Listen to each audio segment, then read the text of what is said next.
Class लेना मेरे को आधा घंटा क्लास लेना। ठीक है ना, तो फिर आप क्लास फिर ना आप मेरे को बताना, किसी और में ऐसी चर्चा करेंगे। हाँ हाँ काफी अच्छे से हाँ जानकारी बढ़िया हाँ आप आए तो बहुत अच्छा है। तो वीडियो वगैरह कहाँ पर तो जुड़ा दीजिए आप।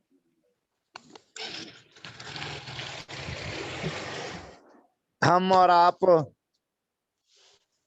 दिगंबर जैनाचार्य विरचित जैन व्याकरण का अध्ययन कर रहे हैं और इस जैन व्याकरण के अध्ययन में जो कि कातंत्र रूपमाला हमारे बीच में है, उत्तरार्ध और पूर्वार्ध रूप में यह हमारे बीच में है। उत्तरार्ध प्रसंग अभी चल रहा है। अब हमारे बीच में ऋष धातु आई है।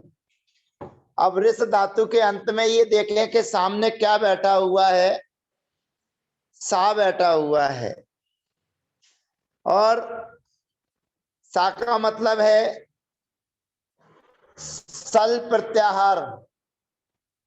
कातंत्र रूपमाला में जिसको सिट बोलते हैं, सिट ऊष्माण। तो यहाँ पर सर्वप्रथम सिजद्य तन्याम सूत्र की प्राप्ति है। अद्यतनी में सिजत तन्याम सूत्र से सिच होता है। पर यहाँ पर अगला सूत्र हमारे बीच में आ रहा है। वह सूत्र कह रहा है सरणितः शिदंतान नाम उपधा ददृशा। सरणितः शिदंतान ताम नाम युपधा ददृशा। सिट अनिठ, यहाँ पर कह रहे सण अनिठ, अनिठ धातु हो और इसके लिए सिडंत, सिट अंत में हो, ऐसी उपधा के लिए नामी उपधा में हो और अदृश्य दृश धातु से रहित। पुनः देखिए, अनिट धातु हो और सिडंत अंत में हो। सिट सा हा सादया सिडंता सीति सादय सिट इति सादया। सिडंत अंत में हो और उनकी उपदा में नामी हो, ह्रस्व नामी हो। उपदा में ह्रस्व होने पर और दृश धातु नहीं होना चाहिए। तो दृश धातु को छोड़कर जो सिच प्रत्यय करते थे वो सिच प्रत्यय ना करके यहाँ पर सण प्रत्यय करेंगे। सण सरणितः षिडन्तान् नाम उपधा ददृशा। दृश्यवर्जितात् नामी उपधात् अनिट दनिटः षिडन्तात् धातो सण भवति अद्यतन्याम परता। अद्यतनी के होने पर जो षिडंत धातु है जिनकी उपधा में नामी है और दृश्य धातु से रहित है, ऐसी धातुओं के लिए सण प्रत्यय होता है। सण, सण में से सा बचेगा पूरा स्वर सहित, और जो ना है वह अभाव को प्राप्त हो जाएगा, ना का अनुबंध हो जाएगा। अब ना का जहां अनुबंध होता है तो आपने पूर्व में पढ़ा था न नकारानुबंध चक्रीय तयो। ना का अनुबंध जहां होता है और चक्रीय प्रकरण हो तो वहां पर गुण नहीं होता है। अब अगला सूत्र हमारे बीच में आ रहा है। आपने प्रश्न किया कि आपने सिच के स्थान पर सण आदेश कर दिया और सूत्र कह रहा है अनिट धातु होना चाहिए। तो इडागमो सार्थ धातु कस्यादि व्यंजनादि रेकारादि सूत्र से इट के आगम की प्राप्ति का आपने निषेध तो किया ही नहीं है। और जब निषेध नहीं होगा तो फिर सण कैसे हो जाएगा? तो आचार्य भगवंत कहते हैं थोड़ा सा धैर्य धारण कीजिए। हम सकारांत जिन धातुओं के अंत में तालव्य सकार है उन तालव्य सकारांत धातुओं को इट का निषेध करने के लिए एक सूत्र आपके बीच में दे रहे हैं। ऋषि, ऋषि, कृषि, लिसि, विषि, दिशि, दृषि, स्पर्शी, मृषि, दंसे, सात। ये सकारांत धातुएं कहलाती है। सात माने साज इनके अंत में है। तो ऋषि धातु, रुस धातु, कृष धातु, लिस धातु, विष धातु, दिश धातु, दृश धातु, स्पर्श धातु, मृष धातु और दंश धातु। इन धातुओं के लिए इट का आगम नहीं होता है। एभ्या परम असार धातुकम अनिट भवति। ये जो धातुएं ऊपर कही गई हैं ये अनिट है, ऐसा जानना चाहिए। और अनिट होने के कारण यह सूत्र जो हमारे बीच में आया है, तो सूत्र ने कहा कि जहां पर अंत में सिट हो, ऐसी सिट धातुओं के लिए सण विकरण होता है, सण प्रत्यय होता है अनिट धातु के होने पर। अब अनिट धातु हमारे को मिल गई, सिट हो गया। अब यहां पर सण में से सा बचेगा, स्वर सहित दी प्रत्यय लेकर आए थे, दी में से ई का अनुबंध हो जाएगा, दा बनेगा। अब पीछे थोड़ा हमको चलना पड़ेगा, हमारे को पीछे के सूत्रों को स्मरण करना पड़ेगा। पीछे एक सूत्र आया था छसोश्च, छकार और तालब्य सकार के स्थान पर मूर्धन्य सकार आदेश होता है। पीछे के सूत्रों को स्मरण करना है। छसोश्च, छा और सा तालब्य सकार हो, उन दोनों के स्थान पर मूर्धन्य सकार आदेश होता है। और मूर्धन्य सकार आदेश होता है तो फिर उसके बाद में कहा था सडो का से, सा और ढा के लिए का होता है सा पड़े रहने पर।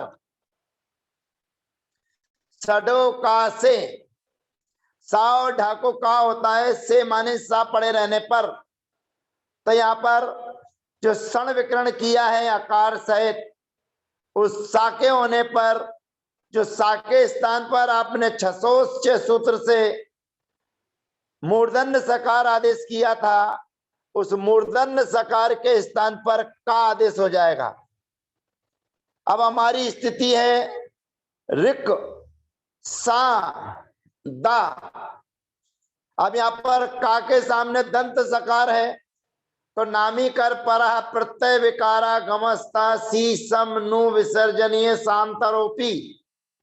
सूत्र के माध्यम से सण का जो सा है उसको मूर्धन्य सकार आदेश हो जाएगा। और मूर्धन्य सकार आदेश होने पर कासा योगेच्छा, कासा योगेच्छा सूत्र के माध्यम से दोनों मिलकर के छा हो जाएंगे।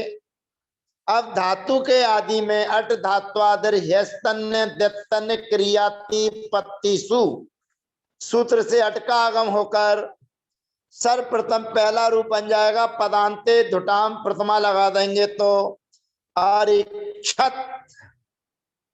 एक बार पुनः कोशिश करते हैं, अरिक्षत कैसे बना सावधानी से देखेंगे। ऋष धातु है, ऋष,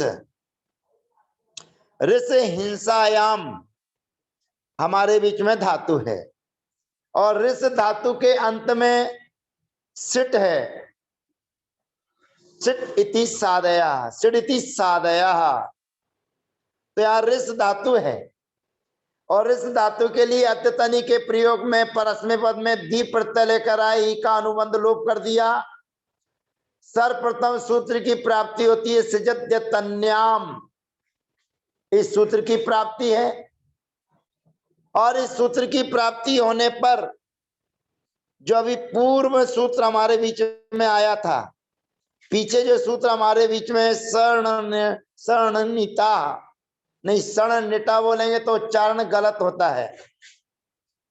सण निटा षडंतात नाम्युपधा ददृशा, इस सूत्र के माध्यम से हमने सण किया है। सूत्र कहता है सण विकरण होता है अनिट धातु हो और उपदा में नामी हो, ये सारी की सारी शर्तें मिल जाने पर कि अनिट धातु होना चाहिए, ऐसा प्रश्न जब किया गया कि अनिट धातु हो, तो अनिट धातु, अभी हमने इटके आगम की प्राप्ति का निषेध नहीं किया, तो अगला सूत्र जो हमारे बीच में आया 809 नंबर का, उस 809 नंबर के माध्यम से ऋषि, ऋषि, कृषि, लिषि, विषि, दिशि, दृषि, स्पर्शी, मृषि, दंसे, सात, इस सूत्र के माध्यम से अनिट धातुएं कहलाती हैं। इस धातु में इट के आगम का अभाव हो गया, यानी कि अनिट हो गई।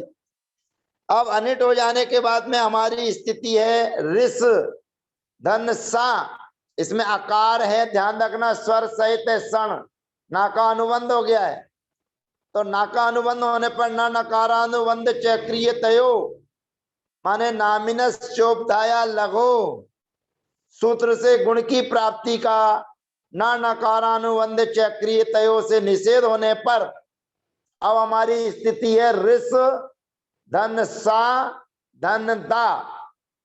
अब पीछे एक सूत्र हम पढ़े छसोश्च, छा और तालब्य सा के स्थान पर मूर्धन्य सकार आदेश होता है, तो हम जो धातु संबंधी तालब्य सकार है, उस तालब्य सकार के स्थान पर मूर्धन्य सकार आदेश करेंगे। फिर उसके बाद में एक सूत्र आया था सढ़ो का से, सा और ढा के स्थान पर का होता है से, सा के पड़े रहने पर, तो यहाँ पर जो सण विकरण किया है वो दंत सकार हमारे सामने है, और दंत सकार के होने पर इस जो आपने मूर्धन्य आदेश कर दिया था, उस मूर्धन्य आदेश के स्थान पर का आदेश हो जाएगा, और उसके बाद में नामी कर परा प्रत्यय विकारा गमस्ता सी सम नु विसर्जनीय शांतरोपी, सूत्र के माध्यम से जो सण विकरण किया था, उस सण के साको मूर्धन्य सकार आदेश हो जाएगा, और कासा योगे छा से छा होकर धातु के आदि में अट धात्वादर हस्तन्य दत्तन क्रियाति पत्ती सु, सूत्र से अट का आगम हो जाएगा, और जो दी है उसको पदांते धुटाम प्रथमा, सूत्र के माध्यम से प्रथम ता होकर व्यंजन स्वरम परवर्णम नयत आदि की सहायता से अरिक्षत प्रयोग सिद्ध होता है। अब ध्यान रखना है, अरिक्ष बना लेना है, पूरा का पूरा काम करने के लिए आगे के प्रत्यय लाने पर अरिक्ष, यहां तक बनाने के बाद में ताम प्रत्यय आएगा तो जुड़ जाएगा, बनेगा अरिक्षताम। अब अन्य विकरण लेकर आएंगे। अब अन्य विकरण लाने पर हमें क्या करना है, तो अगर हमको और आपको थोड़ा सा भी स्मरण हो तो पीछे हम सूत्र पढ़े हुए हैं, असंध्यक्षरियो रस तौ तल्लोपश्च, उस सूत्र की भी लगाने की आवश्यकता है और लगा भी सकते हैं, परंतु अगला सूत्र हमारे बीच में आ रहा है जो बैठा हुआ है, उस सूत्र को थोड़ा सा ध्यान रखना है। ऊपर तो हमको असंध्यक्षरियो रस तौ तल्लोपश्च ही लगाना है, क्योंकि सूत्र कहता है पूर्व में अकार हो, सामने अकार अथवा संध्यक्षर के होने पर पूर्व अकार को अकार हो जाता है, अगर अकार हो तो, और संध्यक्षर हो तो संध्यक्षर हो जाता है। तो यहाँ पर अकार सामने है तो ये पूर्व वाला अकार अकार हो जाएगा और अन के आकार का लोप हो जाएगा, तो बन जाएगा अरिक्षण।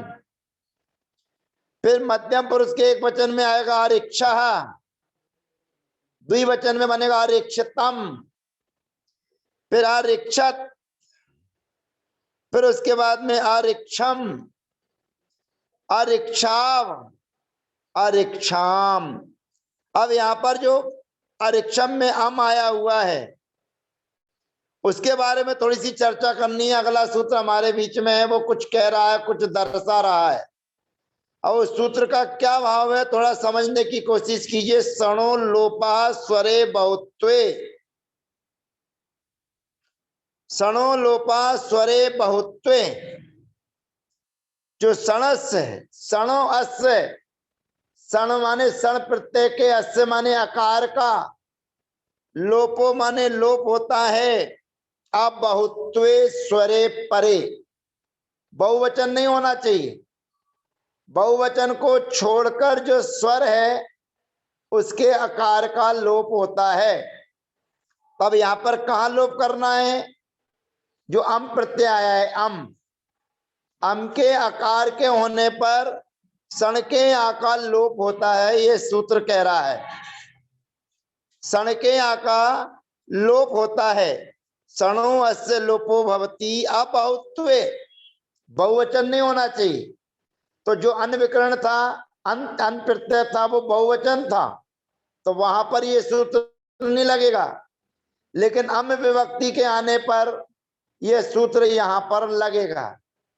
फिर आप पूछ सकते हैं कि यहां पर असंध्यक्षरी और रस तल्लोपश्च सूत्र लग ही रहा है, तो क्यों नहीं लगा दिया आपने? अन के होने पर तो लगा दिया, अब यहां पर क्यों नहीं लगा रहे हैं? कहते हैं कोई बात नहीं, जिज्ञासाएं आपके अंदर होती हैं, होना ही चाहिए। तो यहाँ पर जो हम आपके सामने यहाँ पर असंध्यक्षरी और रस तल्लोपश्च सूत्र लग सकता था,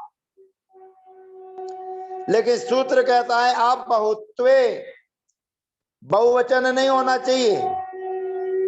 अब बहुवचन नहीं होगा तब क्या करेंगे आप? तो वहां पर जब आत्मने पद के प्रत्यय यदि आप लेकर आएंगे, और आत्मने पद के प्रत्यय के लेके आने पर जैसे आताम आएगा, तो आताम के आने पर कोई दिक्कत वाली बात नहीं है। समाना सवर्णे दीर्घी भवति परस्य लोपम, उस सूत्र से दीर्घ हो जाएगा। अथवा इस सणो लोपो स्वरे बहुत्वे से लोप कर देंगे तो लोप हो जाएगा, दोनों एक की स्थिति है। फिर आत्मने पद में अंत लेकर आएंगे, वहां पर भी, वहां पर बहुवचन है। अब बहुवचन है तो वहां पर असंध्यक्षरी और रस्य तल्लोपस्य से आकार का लोप कर देंगे। कहते यहां पर तो गाड़ी सब ठीक ठाक चल रही है, लेकिन उत्तम पुरुष के एक वचन में जब ई विभक्ति लेकर आएंगे तो वो अब बहुवचन है। अब यहां पर कोई भी फंडा हमारे बीच में नहीं है, नहीं तो सीधे के सीधे अवर्ण वर्ण ए सूत्र से लगकर अरिक्षे शब्द बनता, जो नहीं बनाना है। तो वहां पर जो ई विभक्ति है वो स्वर है, अबहुत्वे, बहुवचन नहीं है, एक वचन संबंधी है। और एक वचन संबंधी होने के कारण जो सण का आ है उस सण के आ का लोप हो जाएगा, तब बनेगा आरिक्षी, यानी कि जो आत्मनेपदी होगी तब। ये अपने को ध्यान रखना है कि यहाँ पर सणो लोपो स्वरे बहुत्वे, इस सूत्र की सार्थकता हम में भले ही ना हो, हम में तो असंध्यक्षरी और रस तल्लोपस्य काम कर देता, आताम आदि प्रत्यय आने पर भी लोप कर दो तो कोई दिक्कत नहीं करो तो भी कोई दिक्कत नहीं है। और अंत के आने पर असंध्यक्षरी और रस तल्लोपस्य लगा दिया। लेकिन बहुवचन से रहित कहने का प्रयोजन यहाँ पर यही है कि यहाँ पर जो उत्तम पुरुष के एक वचन में ई प्रत्यय आएगा, वहां के लिए ये सूत्र सही रूप में कार्य करेगा। बाकी सब जगह तो व्यवस्थित है, इतना जानना चाहिए। सणो लोपवः स्वरे बहुत्वे, सण के अस्य का लोप होता है अबहुत्वे स्वरे परे, बहुवचन को छोड़कर स्वर के होने पर। तो यहाँ पर अम विभक्ति है, तो अम विभक्ति से कोई मतलब नहीं था, संध्यक्षरी और रस तल्लोपस्य लग सकता था। लेकिन उत्तम पुरुष का ई विभक्ति जब लेकर आएंगे तब इस सूत्र की विशेष सार्थकता सिद्ध होगी, ऐसा जानना चाहिए। इस प्रकार से अरिक्षम, अरिक्षाव, अस्य बमोर दीर्घः, वा और माँ के होने पर आकार को दीर्घ आदेश होता है, तो यहाँ पर जो आकार है सण के उसको दीर्घ हो जाएगा, तो बनेगा अरिक्षाव और अरिक्षाम। इसी प्रकार से कृष धातु का आकृक्षत, अकृक्षः, अकृक्षम, अकृक्षाव, अकृक्षाम, ऐसे विष प्रवेशने का अभिक्षत इत्यादि प्रयोग सिद्ध होते हैं। तो ये सूत्र हमारे बीच में जो आया पीछे, उस सूत्र को ध्यान रखना है कि सिडंत जिनके अंत में हो, और वे सिडंत कैसे होना चाहिए, जिनमें इट का आगम का निषेध हुआ हो, अनिट सिडंत, उनके लिए सिच प्रत्यय ना होकर सण प्रत्यय होता है, और सण में ना का अनुबंध होता है और सा में आकार रहता है। इतना अपने को विशेष जानना चाहिए। आज का समय आपका पूर्ण हुआ, शेष चर्चाएं अगले सत्र में। तब तक के लिए जय जिनेन्द्र, वंदना, सबका यथा योग अभिवादन।